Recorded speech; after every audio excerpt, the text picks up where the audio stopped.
오늘 이 시간 하나님께서 우리에게 주시는 말씀은 요한복음 11장 17절에서 41절까지 말씀입니다.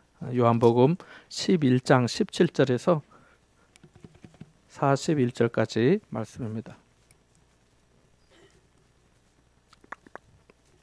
요한복음 11장 17절에서 41절까지 말씀입니다. 민승재, 요거는 소리가 갑자기 안 나는 것 같아요. 요한복음 11장 17절에서 41절 같이 한번 보겠습니다. 함께 봅니다. 예수께서 와서 보시니 나사로가 무덤에 있은지 이미 나으리라. 베다니는 예루살렘에서 가깝기가 한 오리쯤 되매 많은 유대인이 마르다와 마리아에게 그 오라버니의 일로 위문하러 왔더니 마르다는 예수께서 오신다는 말을 듣고 곧 나가 맞이하되 마리아는 집에 앉았더라. 마리아가 예수께 여짜오되 주께서 여기 계셨더라면 내 오라버니가 죽지 아니하였겠나이다. 그러나 나는 이제라도 주께서 무엇이든지 하나님께 구하시는 것을 하나님이 주실 줄을 아나이다. 예수께서 이르시되 내 오라버니가 다시 살아나리라. 마르다가 이르되 마지막 날 부활 때에는 다시 살아날 줄을 내가 아나이다. 예수께서 이르시되 나는 부활이요 생명이니 나를 믿는 자는 죽어도 살겠고 무릇 살아서 나를 믿는 자는 영원히 죽지 아니하리니 이것을 내가 믿느냐? 이르되 주여 그러하외다. 주는 그리스도시요 세상에 오시는 하나님의 아들이신 줄 내가 믿나이다. 이 말을 하고 돌아가서 가만히 그 자매 마리아를 불러 말하되 선생님이 오셔서 너를 부르신다 하니 마리아가 이 말을 듣고 급히 일어나 예수께 나아가매 예수는 아직 마을로 들어오지 아니하시고 마르다가 맞이했던 곳에 그대로 계시더라. 그와 함께 집에 있어 위로하던 유대인들은 그가 급히 일어나 나가는 것을 보고 곡하러 무덤에 가는 줄로 생각하고 따라가더니 마리아가 예수 계신 곳에 가서 배웠고 그 발 앞에 엎드려 이르되 주께서 여기 계셨더라면 내 오라버니가 죽지 아니하였겠나이다 하더라.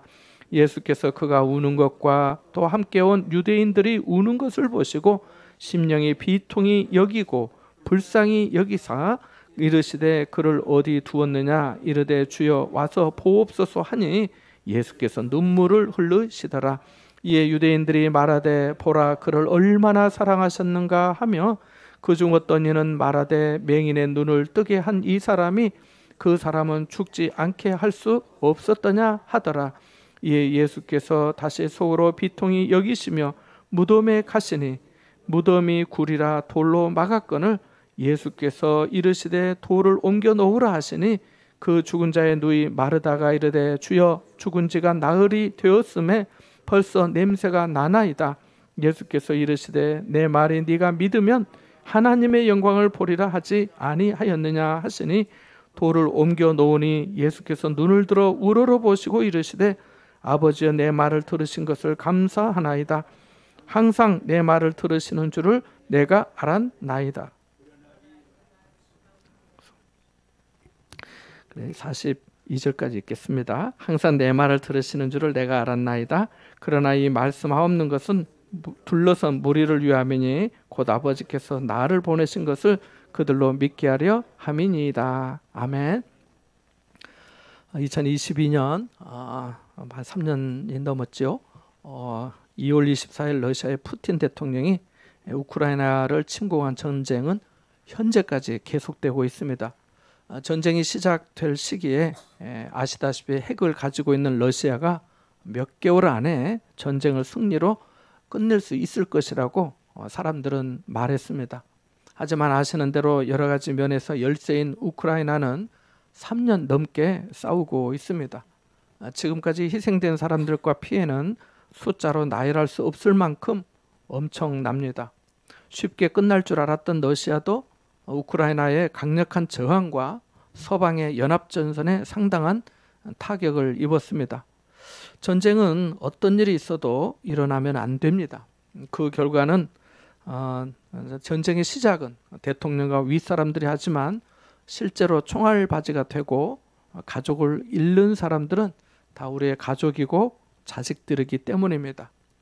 우리는 6.25 한국전쟁을 겪은 당사자로서 전쟁의 참상이 얼마나 심각한지 어느 민족보다 잘 알고 있습니다. 그래서 전쟁을 유발하려는 도발을 삼가고 자주국방 능력을 배양해야 합니다. 현재 미국의 트럼프 대통령은 미국을 다시 위대하게라고 하는 슬로건으로 대통령에 당선되었습니다. 트럼프는 미국의 고질적인 무역 적자를 해소하고 미국을 세계에서 초강대국으로 만들기 위해서 관세를 이용한 무역 분쟁을 시작하였습니다. 중국을 잡기 위한 것이라고 하지만 우리나라에도 이미 철강 부분에서 또 상당한 제약을 받고 있습니다. 우리나라는 지하 자원이 없어서 수출로 먹고 사는 나라입니다. 자동차, 반도체, 조선과 철강 등이 주력인데 이런 부분에 어려움이 가중되고 있습니다. 세계는 트럼프의 말 한마디에 크게 출렁이고 있습니다. 그래서 미국의 대통령을 세계의 대통령이라 말한 거겠지요. 나비 효과라는 말을 들어보셨을 겁니다. 나비 효과는 작은 변화가 시간의 지남에 따라 큰 영향을 미칠 수 있다는 개념입니다. 예를 들어서 브라질에서 나비의 이 작은 날갯짓이 미국 텍사스에 토네이도 태풍을 일으킬 수 있다는 겁니다. 이것은 단순히 기후에 대한 것만 아닙니다. 정치, 사회, 경제에도 영향을 줍니다. 실제로 1930년 세계 대경제 공황이 있었는데요. 이 문제의 발단은 작은 은행의 파산에서 시작이 되었습니다. 작은 은행 하나가 파산되었는데 세계 경제 공황이 된 겁니다. 나비의 날갯짓을 알 수 없는 것처럼 어느 누구도 심각한 문제를 예측하기 어렵습니다. 중요한 것은 그런 문제가 실제로 일어날 수 있다는 겁니다. 지금도 그렇잖아요. 어떤 한 사람의 말 한마디가 세계 경제를 흔들고 있기 때문입니다. 우리 사회에도 마찬가지입니다. 문제는 그렇게 중요한 문제를 누가 해결할 수 있는가 하는 겁니다. 여러분에게 한번 물어보고 싶습니다. 세상이 이대로 좋고 지금 이대로 좋고 인류에게 아무런 문제가 없다고 생각하십니까? 지금 다 만족하고 다 좋아요. 이 세상에 아무 문제가 없다고 나는 생각해요. 라고 하시냐는 겁니다. 아마 그렇게 생각하시는 분은 거의 없으실 겁니다. 사마리아 수가성 우물가에서 예수님을 만났던 여인은 자신의 부끄러운 삶에도 불구하고 예수님과 대화하면서 이렇게 말했습니다. 우리 조상들은 이 산에서 예배하였는데 당신들의 말은 예배할 곳이 예루살렘에 있다고 하더이다 라고 말입니다. 그녀가 말한 조상은 당시 유대인들이 상종하지 않았던 사마리아 사람들입니다. 사실 유대인이나 사마리아 사람 모두 다 야곱의 후손으로 한 혈통인데 사마리아 사람들이 과거에 외세 침입으로 포로로 잡혀가고 노예가 되면서 피가 섞이게 되었습니다. 그것을 두고 이제 유대인들이 사마리아 사람들과 상종하지 않은 겁니다. 그래서 예배는 예루살렘에서 드려야 한다고 주장한 겁니다. 이 여인의 마음속에 하나님에 대한 목마름이 있었습니다. 예배에 대한 사모함이 있었어요. 인생의 의미를 찾고 있었습니다. 비록 6번째 남편과 살고 있지만 그녀는 영혼의 갈증이 심했습니다. 남자로 그 마음이 채워지지 않았던 겁니다. 이런 그녀의 아프고 괴로운 마음을 우리 주님이 알아주셨던 거죠. 그래서 그녀가 주님이 자기를 알아주시니까 당신들 말에 예루살렘에서 예배해야 한다고 하던데 그게 맞는 건가요? 라고 물으면서 문제를 제기한 겁니다. 여인의 문제 제기에 예수님이 어떻게 대답하셨지요? 이렇게 대답하셨습니다. 여자여, 내 말을 들으라. 내 말을 믿으라. 이 산에서도 말고 예루살렘에서도 말고 너희가 아버지께 예배할 때가 이르리라. 아버지께 참되게 예배하는 자들은 영과 진리로 예배할 때가 오나니 곧 이때라. 아버지께서는 자기에게 이렇게 예배하는 자들을 찾으시느니라고 말씀하십니다. 예수님은 그녀를 불쌍히 여기시고 모두 잘못 알고 있는 것을 바로 잡아 주셨습니다. 예수님은 우리를 바로 잡아 주시는 분이십니다. 죄에서 건져 주셔서 바른 길을 가게 하시고요. 무지하고 오해한 부분을 바로 잡아 주십니다. 틀어진 관계를 바로 잡아 주시고요. 허물과 죄로 멀어진 하나님과의 관계를 회복시켜 주십니다. 마귀 사탄이 지배하는 흑암의 권세에서 사랑의 아들의 나라로 옮겨주시고요. 불순종에서 순종의 자리로 돌아오게 하시고요. 교만한 마음을 낮춰서 겸손하게 하시고요. 인색한 마음을 녹여주고 주는 사람 되게 해주십니다. 실제적인 변화를 주시는 거지요. 오늘 이 시간에도 우리를 바로잡아 주실 줄 믿습니다. 함께 읽은 말씀은 익히 알려져 있습니다. 요한복음을 보면 나사로, 마르다, 마리아 3남매는 예수님과 친했던 것으로 보입니다. 요한복음 11장 3절에 보면은 나사로가 병이 들었을 때 나사로의 두 동생 마르다, 마리아가 예수님에게 사람을 보내서 하는 말이 사랑하시는 자가 병들었나이다 라고 한 것으로 보아서 예수님이 나사로를 각별히 사랑하시며 교제하셨던 것으로 보입니다. 이 전언에 대해 예수님이 부정하신 말씀이 없는 것으로 보아 정말 그랬던 것으로 보이고, 나중에 오늘 본문에도 나왔지만 나사로가 죽어 무덤에 있을 때 눈물까지 흘리신 것을 보면 확실히 알 수 있습니다. 마음이 없으면 눈물 나지 않습니다. 그러니까 우리가 애통해야 하고 눈물로 함께 한다는 것은 그 사람에 대한 마음이 거짓이 아님을 알 수 있습니다. 예수님은 이렇게 베다니 마을에 가시면 제자들과 함께 나사로의 집에 머물기도 하시고 그 삼남매와 가족처럼 지내셨습니다.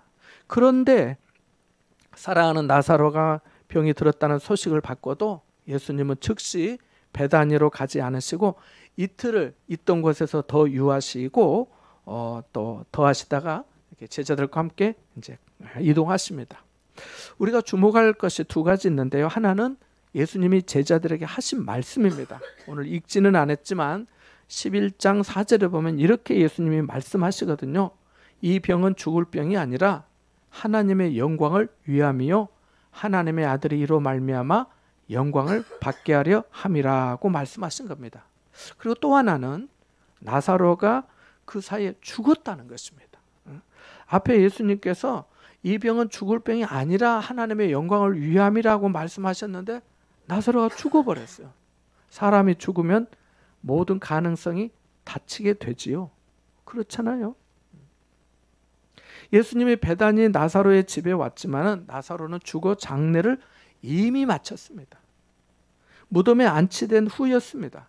많은 사람들이 나사로의 죽음에 대해 슬퍼하고 곡하고 문상하고 있었습니다. 본문 17절에 보면 예수께서 와서 보시니 나사로가 무덤에 있은지 이미 나으리라고 말씀합니다.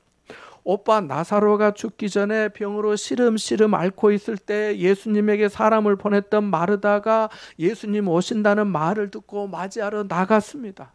마르다는 눈에 눈물이 가득하고 상한 얼굴로 그리고 어딘지 원망스러운 눈빛으로 예수님에게 말했습니다. 함께 21절, 22절 말씀을 읽어볼까요? 같이 보겠습니다. 21절과 22절 말씀입니다. 함께 봅니다. 마르다가 예수께 여짜오되 주께서 여기 계셨더라면 내 오라버니가 죽지 아니하였겠나이다. 그러나 나는 이제라도 주께서 무엇이든지 하나님께 구하시는 것을 하나님이 주실 줄을 아나이다. 아멘. 잠시 후에 집에 있던 마리아도 같은 말을 예수님에게 합니다. 32절도 읽어볼까요? 32절 말씀입니다. 함께 봅니다. 마리아가 예수 계신 곳에 가서 배웠고 그 발 앞에 엎드려 이르되 주께서 여기 계셨더라면 내 오라버니가 죽지 아니하였겠나이다 하더라. 아멘.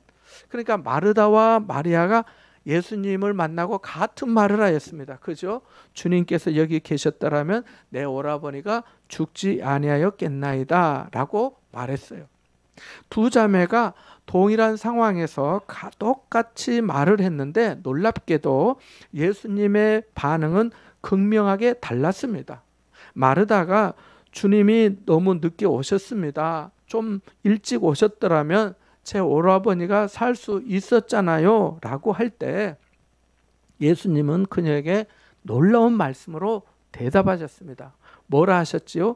25절 말씀 한번 읽어볼까요? 25절과 26절 같이 봅니다. 시작. 예수께서 이르시되 나는 부활이요 생명이니 나를 믿는 자는 죽어도 살겠고 무릇 살아서 나를 믿는 자는 영원히 죽지 아니하리니 이것을 내가 믿느냐. 아멘. 밑줄을 그어 놓으시기 바랍니다. 25절 26절 말씀. 마르다의 말에 예수님이 이렇게 말씀하셨습니다. 이 말은 나는 부활이요 생명이니 내게 너무 늦은 때란 것은 없다라고 하는 그런 말씀입니다.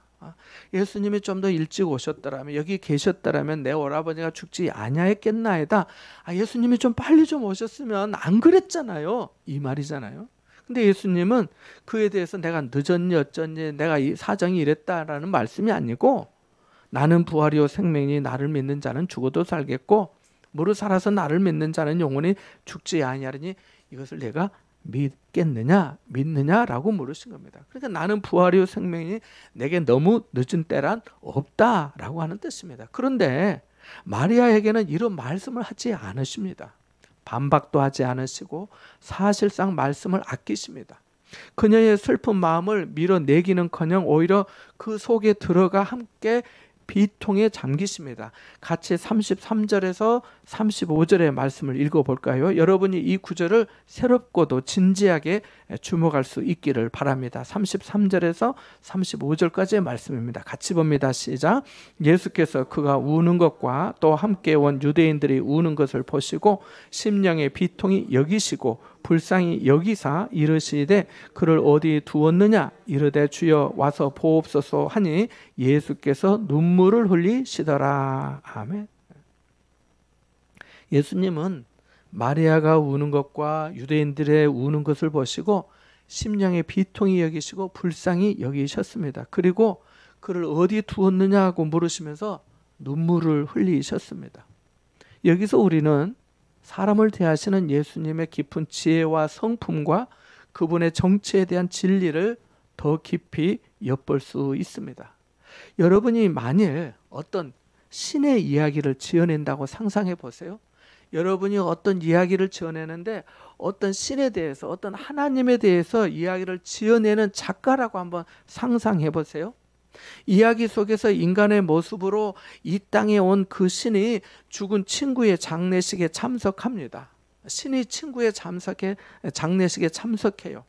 죽은 친구를 다시 살릴 수 있는 능력이 있는 그가 불과 몇 분 후면 지금 울고 불고 슬퍼하고 힘들어하고 고통스러워하고 있는 그 사람들의 눈물을 웃음으로 바꿀 수 있습니다. 비통한 슬픔을 기쁨이 되게 할 수 있습니다.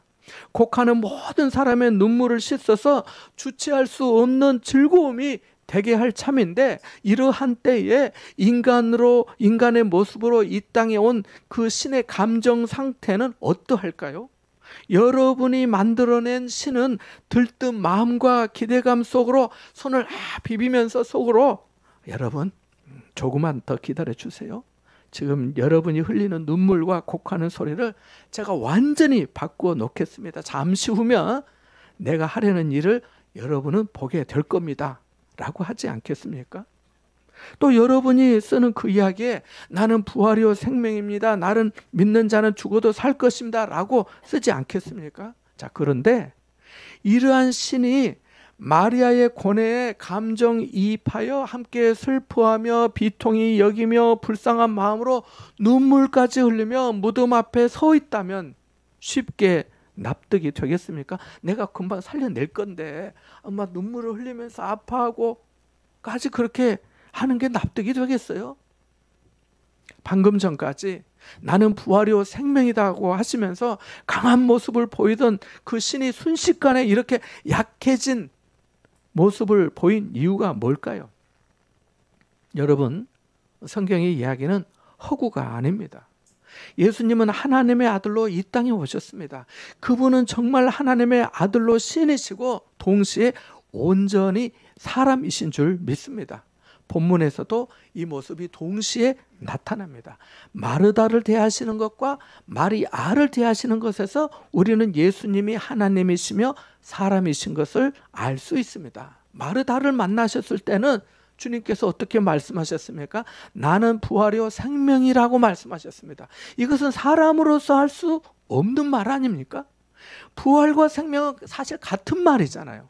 생명이 있는 것은 살아있다는 거잖아요. 부활했다고 하는 건 살아있다는 거고, 그건 생명이라는 말이잖아요.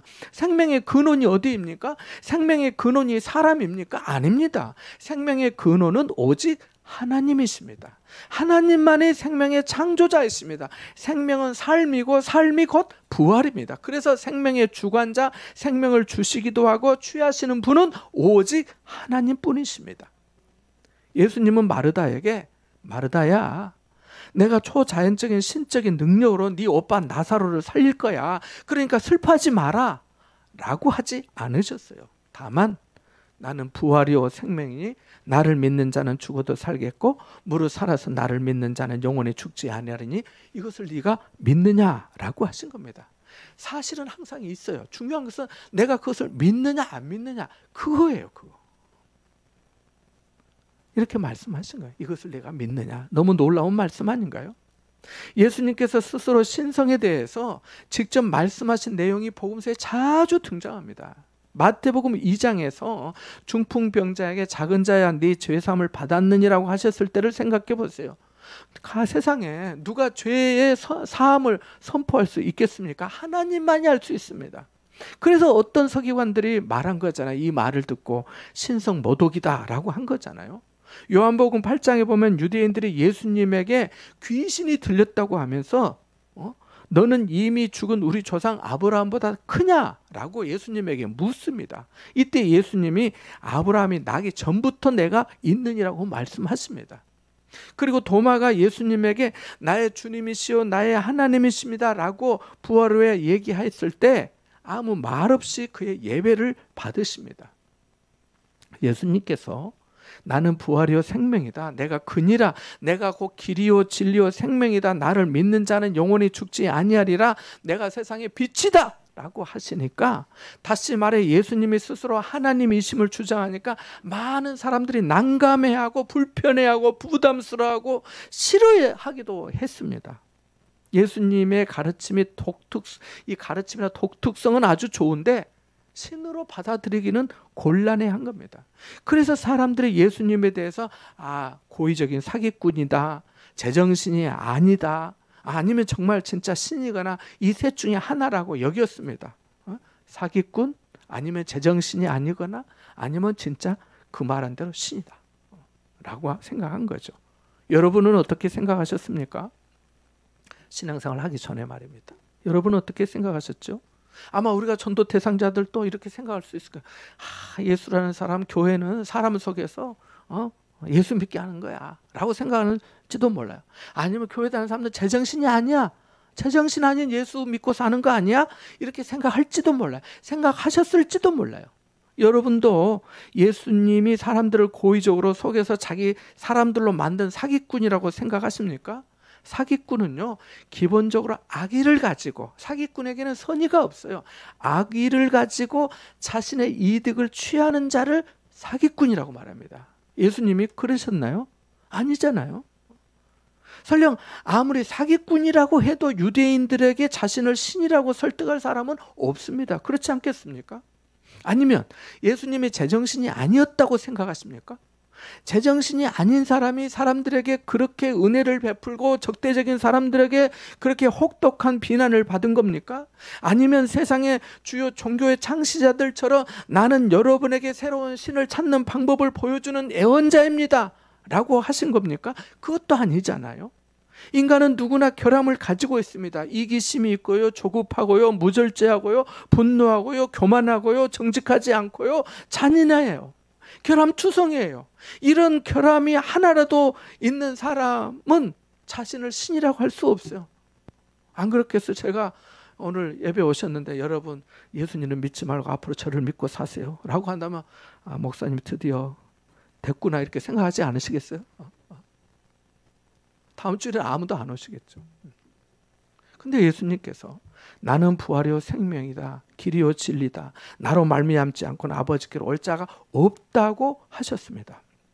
사기꾼도 아니고 제정신이 아닌 것도 아니고 새로운 신을 소개하는 예언자도 아니라면 우리는 진지하게 예수님이 직접 하신 말씀과 그의 삶을 다시 생각해 보아야 합니다.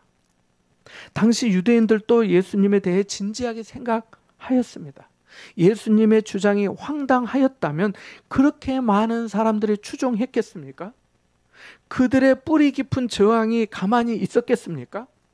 우리는 예수님을 정말 심각하게 나의 주님으로 받아들여야 합니다. 그리고 분명하게 응답해야 합니다. 그래야 우리가 하나님으로 예수님을 만날 수 있고, 그래야 우리가 참 사람으로 오신 예수님을 만날 수 있기 때문입니다. 본문에서 마르다에게 하신 말씀은 예수님의 신성과 능력을 나타내신 말씀입니다.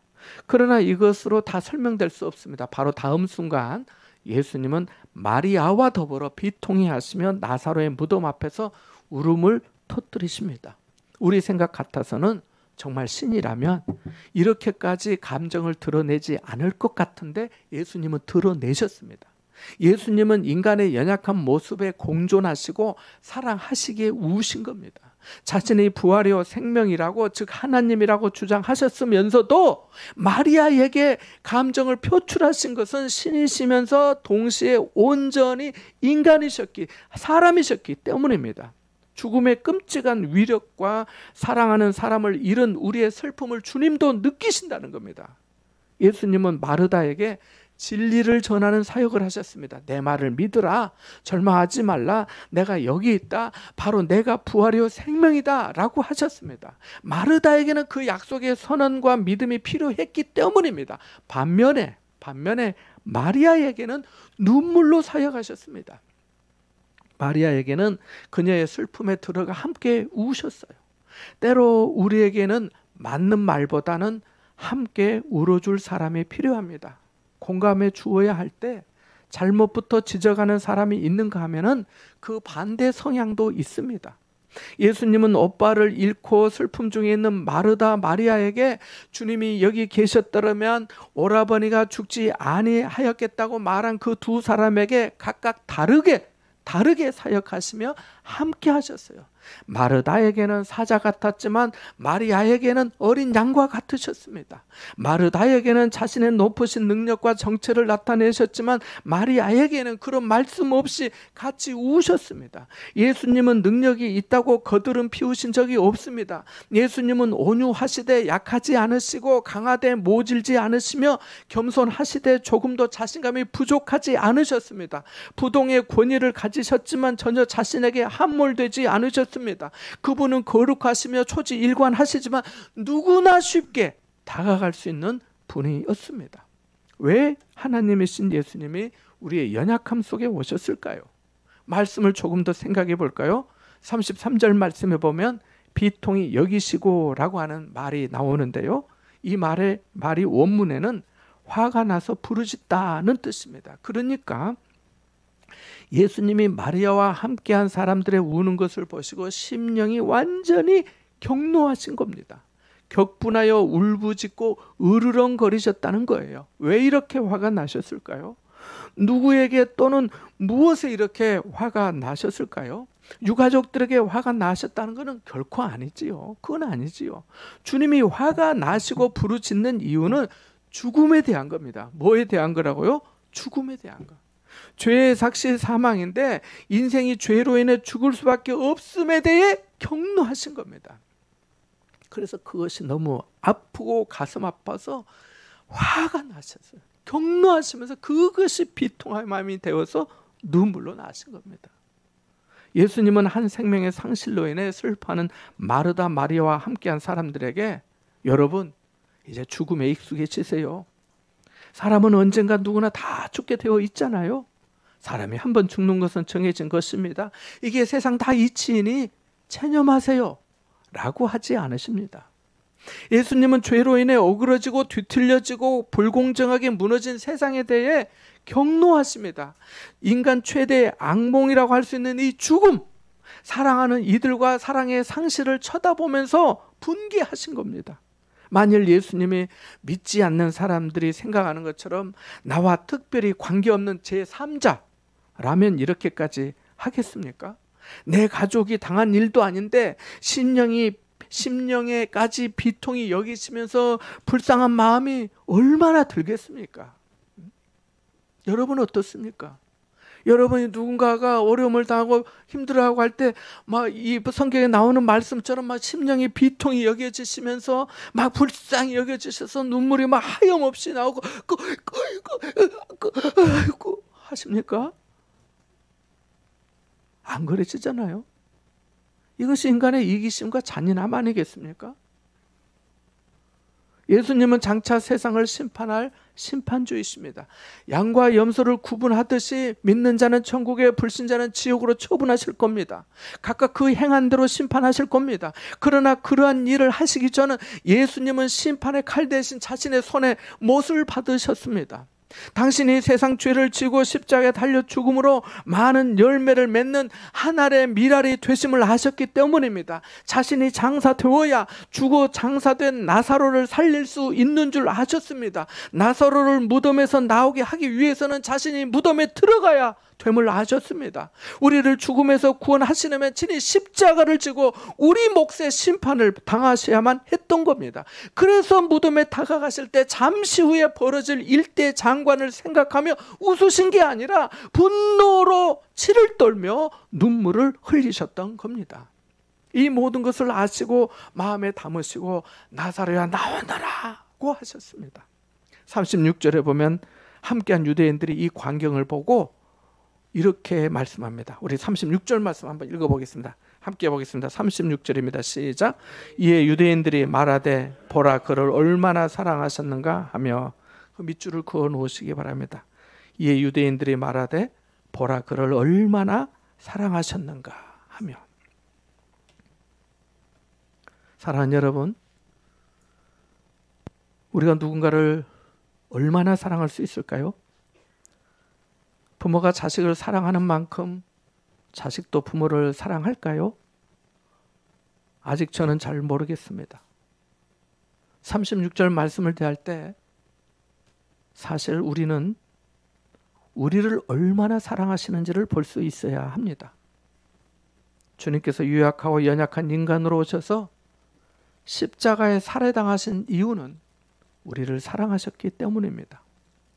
하나님이 세상을 이처럼 사랑하사는 곧 저와 여러분을 사랑하신 말씀 아닌가요? 그 사랑을 아는 사람이 감사합니다. 그 사랑을 아는 사람이 겸손합니다. 그 사랑을 아는 사람이 주님 앞에 더 나아갑니다. 그 사랑을 아는 사람이 다른 사람에게 관용을 베풀고, 그 사랑을 아는 사람이 주님께 자신을 더 드립니다.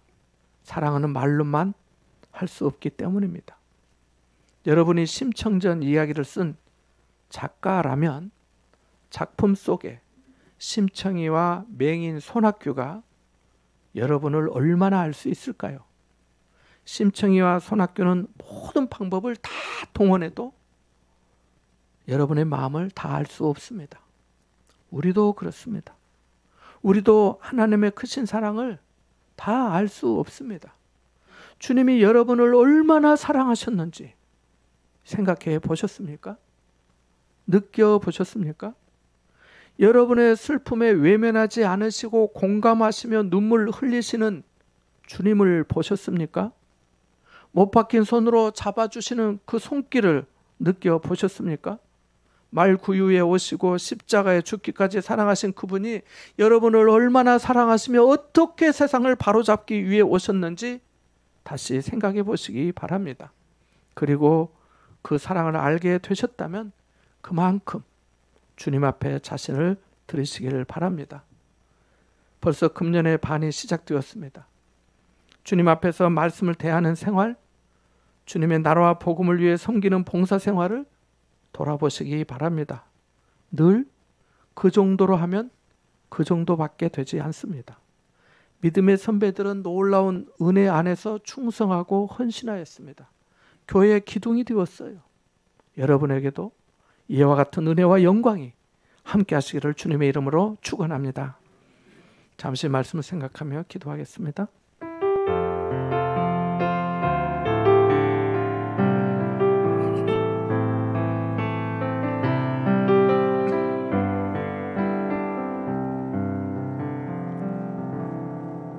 하나님 아버지, 저희를 진리로 가르쳐 주시고 저희 슬픔에 비통해 하시며 불쌍히 여겨 주심에 감사드립니다. 냄새 나는 나사로를 살리셨던 것처럼 죄의 냄새로 가득한 저희를 생명의 성령의 능력으로 다시 살려 주옵소서. 우리를 얼마나 사랑하셨는지를 더욱 알게 하여 주사 주님의 사람으로 우리 자신을 드리는 생활이 되게 하여 주옵소서. 예수님의 이름으로 기도하옵나이다. 아멘.